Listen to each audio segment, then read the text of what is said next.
Audio log. Dr. E. Asher. Subject. Let the official record show that his status upon arrival to my team was highly critical. He truly was a ruined canvas. The treatments administered over the last 3 days were violently opposed by the subject. The patient, unfortunately, did not want any of these procedures and resisted my treatments at every possible juncture. He demanded repeatedly and aggressively that we simply allow him to pass on. But potential must be explored. It must not be ignored. We made the necessary decisions to place him onto the operating table, to preserve his life. The situation, however, devolved into extreme violence.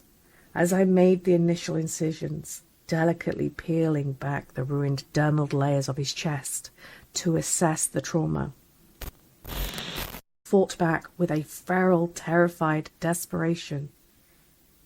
He forcefully shattered his left arm restraints and lunged.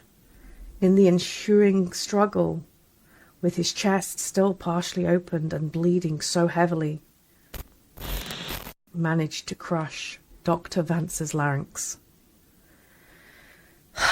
Poor Vance. She died immediately on the theatre floor. An unfortunate mess, but it only proved my point. The incredible vitality left in my finest project so far. Following the casualty, we pinned the patient down and I personally injected high-yield paralytics directly into his spine.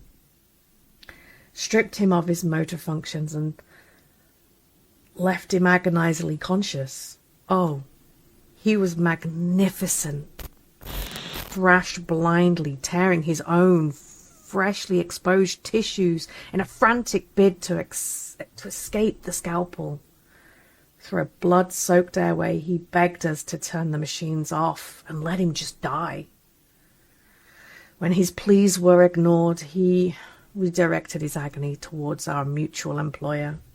He screamed blood-choked, curdled curses about them, swearing he would much rather be a rotting, discarded corpse than their preserved asset. A wonderful, spirited defiance. The procedure then progressed into deeper structural modifications. This is where I truly began my finest work of all.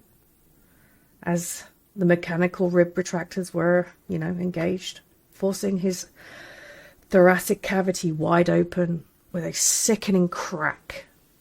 The sheer magnitude of the body trauma finally triggered a psychological break.